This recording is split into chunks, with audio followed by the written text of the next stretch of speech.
As we come back for this segment on disability and post-secondary education, we will highlight recommended practices. Our emphasis will be on disability etiquette, language use, and universal design for learning. We'll start this session with another student-produced disability video titled Illegally Blind. It serves as an introduction to interacting with someone who is blind and uses a service dog. My name is Sarah Chung.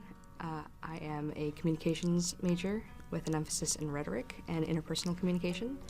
Some of my interests include stand-up comedy, theater, music.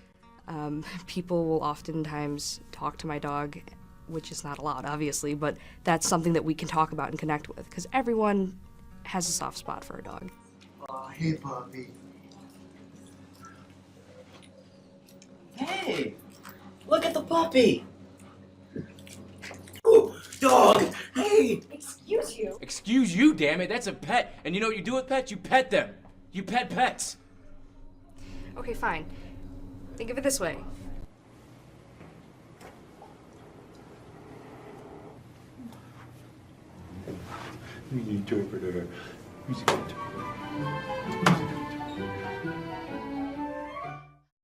No, I look like a total dick. It's basically the same concept. I guess you're right. I guess I was being kind of inconsiderate. When I'm using a cane, it's kind of like parting of the seas. People just seem to, they're worried about which way they should be going instead of, they're more worried about how to avoid me rather than just moving when I come near them. They're already thinking of, well, which way do I need to go? It's especially difficult in a hallway if it's crowded, because everyone will run into each other trying to avoid me. And if I accidentally bump into you, all I'm gonna say is excuse me and keep moving. I think people seem to forget that. It's like, if I touch you with a cane, you're gonna go blind. Like, that's the common, people think that way, which I find very amusing. Now, you have the people who want to pet your dog and play with her and do all kinds of things like that, and that is a positive idea in that people are open to the dog and interested in it, but it's a detractor in the sense that she has a job to do and so do I. We're usually trying to get somewhere and usually trying to get there in a hurry. So that kind of stuff doesn't always help us out. We also deal with the other side of the coin, which is people being very scared of the dog, very afraid, usually in relation to an experience they had as a kid. Dog bites, family dog that didn't get along with everybody very well, and then after that, just no more dogs in the picture. And they tend to extend that experience out to the rest of dogs, including service dogs. Had a bad experience once when I was a kid, probably about 7 or 8 years old, was just chased down the street by a neighborhood dog. And I eventually was able to, get through it. And it was through being around dogs that are a lot like this one here, that are just pleasant and easy to be around. You have a bad experience in one case, and enough positive interactions, showed me how much I really do like dogs. And as far as being able to convert people to decide that they actually do enjoy being around dogs, I will tell people that the dog's not going to hurt them and that things are going to be okay, but generally, when it comes to doing a full-on conversion, that's something that's going to take some time.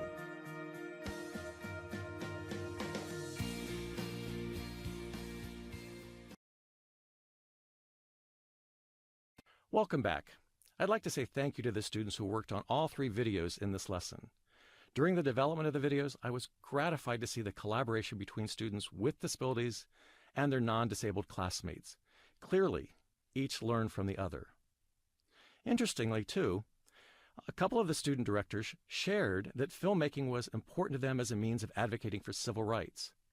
Now that they've worked on this project, both want to further their efforts promoting accessibility and universal design through film.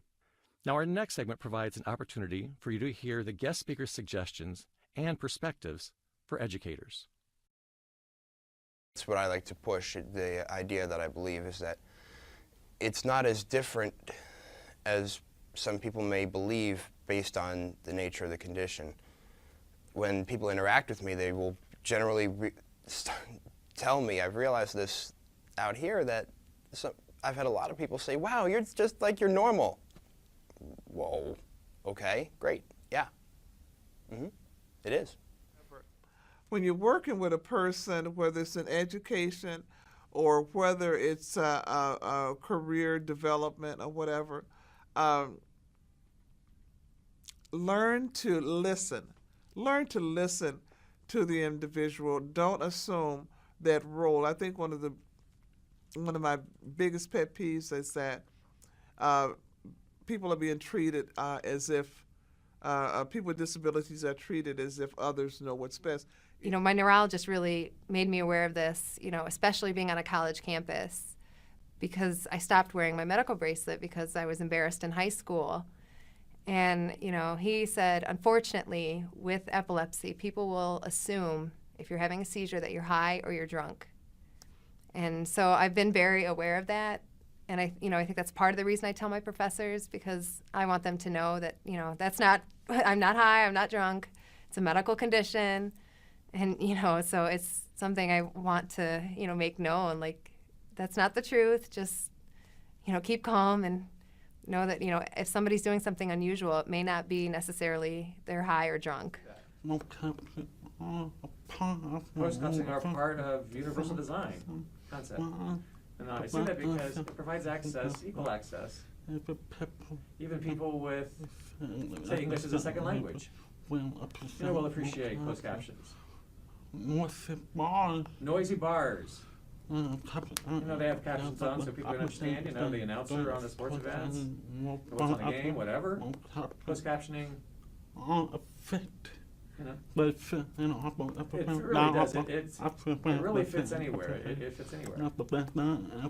You know, and for me to keep after the teacher to ask them to turn on the closed captioning, please, please, please, you know, or make sure the videos are captioned. Because when the interpreter sits as an interpreter, you know, with a movie or whatever, it reminds me of my mother sitting there, you know, and interpreting my favorite shows. Yeah, no, and you know, the videos here aren't my favorite TV shows, so really encourage, you know, the professors to just turn it on for everybody. Turn it on, please. I think it is important to be mindful of how other people see me, and I know that some people aren't really going to be very expressive in terms of whether they are comfortable around me, but here at NIU it's a lot different. That's why I think education is really important for someone with a disability, because it can open a lot of doors for you. I appreciate the guest speaker's willingness to share their perspectives and advice. Our next segment focuses on universal design for learning.